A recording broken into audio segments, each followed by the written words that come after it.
Olá pessoal, tudo bem? Hoje nós vamos falar sobre o véu do esquecimento. O véu do esquecimento é uma doutrina da Igreja de Jesus Cristo dos Santos Últimos Dias que outras pessoas, mesmo cristãs de outras religiões, não entendem tão bem ou conforme as escrituras e os profetas modernos, o véu do esquecimento ele cobre a nossa mente, fazendo com que esqueçamos de nossa vida pré-mortal. Nós sabemos que nós não começamos a viver com o nascimento. O nascimento ele proporcionou um corpo de carne e ossos, mas o nosso espírito existia muito tempo antes do nosso nascimento mortal. Olha só o que diz o elder Bruce C. Hafen. Ele serviu como autoridade geral, hoje ele é emérito, né? Ele está em uma condição que ele não serve ativamente como 70. Mas ele deu esse discurso há muito tempo atrás, em 1977, e explicou um pouco sobre o véu do esquecimento. Olha só, o véu não apenas nos impede de lembrar nosso passado, que chamamos de pré-existência ou pré-mortalidade, mas também nos impede de ver muitas coisas que estão acontecendo no presente, pois Deus, seus anjos e suas atividades estão ocultos de nossos olhos. Então, esse véu, e a gente fala véu porque é como se fosse uma cortina que nos impede de enxergar além. Isso remete, por exemplo, ao véu que tinha no tabernáculo, que separava as pessoas do lugar santíssimo, onde ficava a Arca da Aliança, onde Deus se manifestava a seu profeta. Então, esse véu, ele nos separa de Deus. É uma coisa simbólica, mas existe de fato. A gente não consegue lembrar das coisas que aconteceram. E são coisas importantes. Como que a gente sabe sobre o véu ou sobre as coisas que aconteceram antes? Porque Deus revelou isso através de seus profetas. Então, nós temos nas Escrituras ensinamentos sobre nossa vida pré-mortal. Na proclamação da família, uma proclamação solene assinada por 15 profetas de nossos tempos, eles disseram o seguinte: todos os seres humanos, homem e mulher, foram criados à imagem de Deus.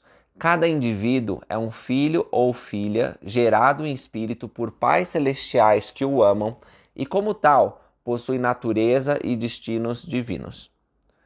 Nós também cremos no seguinte, isso também está na proclamação da família. Na esfera pré-mortal, os filhos e filhas que foram gerados em espírito conheciam e adoravam a Deus como seu Pai eterno e aceitaram seu plano, segundo o qual seus filhos poderiam obter um corpo físico e adquirir experiência terrena, a fim de progredirem rumo à perfeição, terminando por alcançar seu destino divino como herdeiros da vida eterna. Então, como vocês veem, aqui está falando da vida pré-mortal, uma existência anterior a essa. Por que que Lucas, a gente teve que deixar a presença de Deus, se a gente estava lá em espírito, estava feliz? Exatamente como fala aqui, para a gente progredir, para a gente se tornar como nosso Pai Celestial, parecido com Ele, nós precisávamos deixar a presença dEle e viver pela fé. Precisava ser um teste, uma provação. Então a gente estava lá no primeiro estado, conforme falam as Escrituras, e nós viemos para um segundo estado. O segundo estado é a mortalidade. E aqui nós somos provados em todas as coisas, para ver se faremos as coisas que Deus nos ordenou. Deus revela mandamentos. Ele não nos deixou sozinho, não abandonou. Ele deu anjos, escrituras, profetas, pais amorosos. Nem todas as pessoas têm acesso a esses recursos ao mesmo tempo, mas, segundo a sabedoria de Deus, todos terão a oportunidade de ouvir o Evangelho de Jesus Cristo. E que grande bênção é ouvir e aceitar essas coisas. À medida que o Evangelho vai entrando na nossa mente e coração, há um sentimento de familiaridade. Parece que aquilo faz sentido, que a gente já ouviu antes. E, de fato, todas as pessoas que nasceram nessa vida aceitaram Jesus Cristo antes de nascer. É por isso que quando elas ouvem o Evangelho aqui na Terra, tem um sentimento de, nossa, isso faz sentido, eu já ouvi isso antes. O presidente Russell M. Ballard, que é o presidente do Quórum dos 12 Apóstolos, alguns anos atrás, ele disse o seguinte: nosso presente estado mortal coloca um véu do esquecimento em nossa mente, permitindo que provemos ser capazes de fazer todas as coisas que o Senhor nosso Deus nos mandar.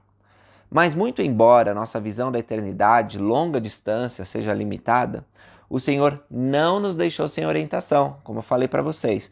Ele nos deu as Escrituras e os apóstolos e profetas por intermédio de quem revelou seu plano para nossa exaltação e felicidade eternas.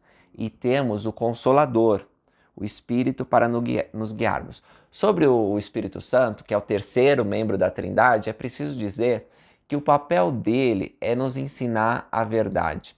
E ele pode penetrar o véu e nos fazer recordar coisas que estão adormecidas dentro de nós. Ele pode nos fazer lembrar as coisas da eternidade.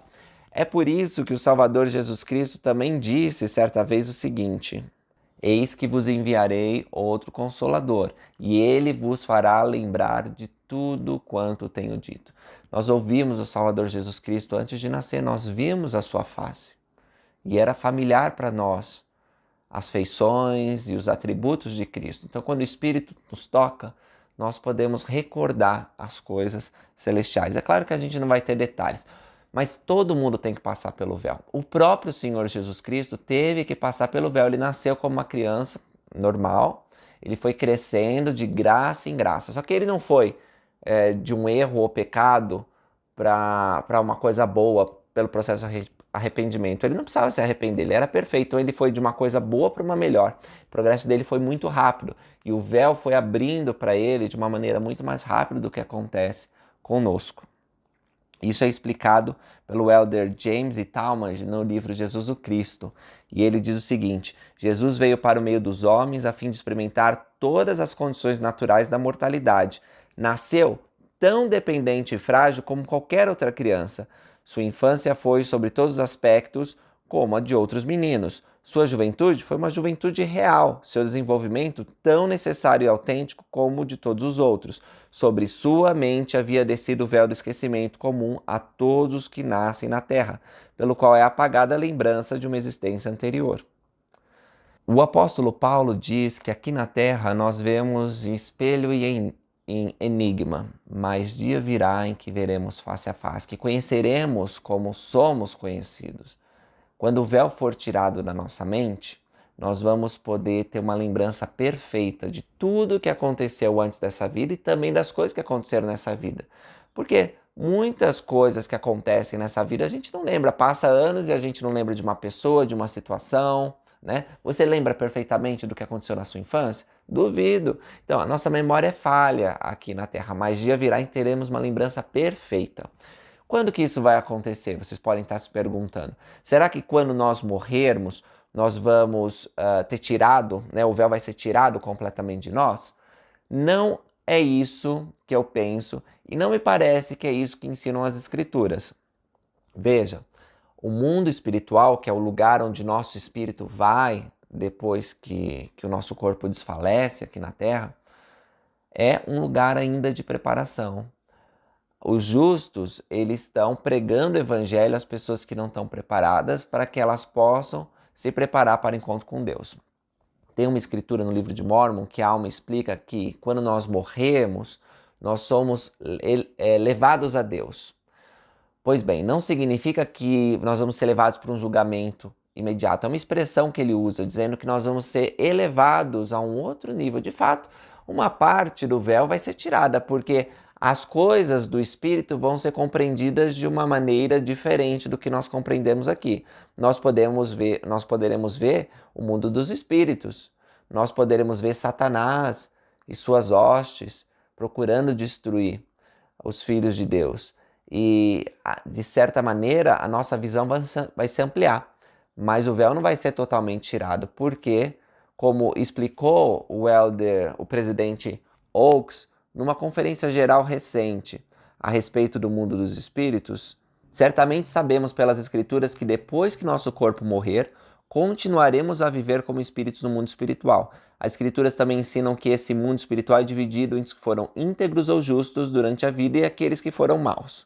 Elas descrevem também como alguns espíritos ensinam o evangelho àqueles que foram maus ou rebeldes. E o mais importante é que a revelação moderna ensina que a obra de salvação continua no mundo espiritual.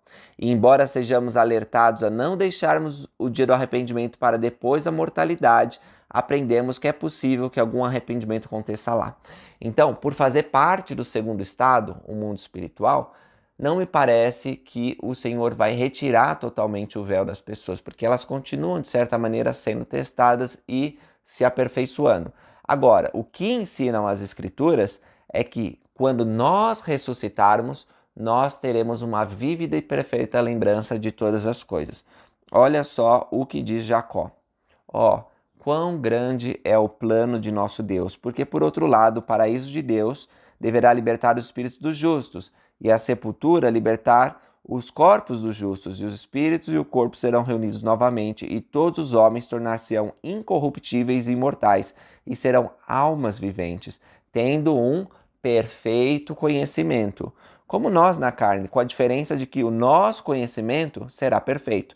Teremos, portanto, conhecimento perfeito de todas as nossas culpas, e nossa impureza, e nossa nudez, e os justos terão um conhecimento perfeito de sua alegria e sua retidão, estando vestidos com pureza, sim, com o manto da retidão.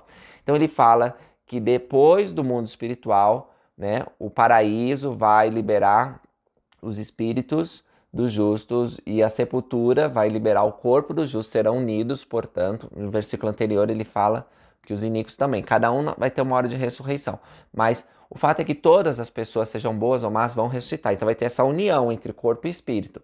E aí quando isso acontecer, nós vamos ser levados perante Deus para sermos julgados com uma lembrança perfeita de tudo o que aconteceu.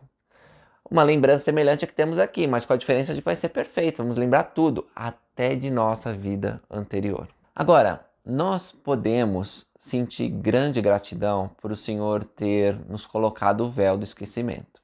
Talvez você pense, nossa, seria muito mais fácil se eu lembrasse de tudo que prometi e de tudo que Deus me deu antes de nascer, porque você recebeu dons, promessas antes de nascer. Bom, de fato, talvez fosse mais fácil, mas certamente isso destruiria o plano de Deus, porque o véu, ele faz parte da aprovação, é um requisito para que possamos ser verdadeiramente testados. Então, somos gratos pelo véu do esquecimento que nos permite exercer fé e provar a nós mesmos de que somos dignos de voltar à presença de Deus.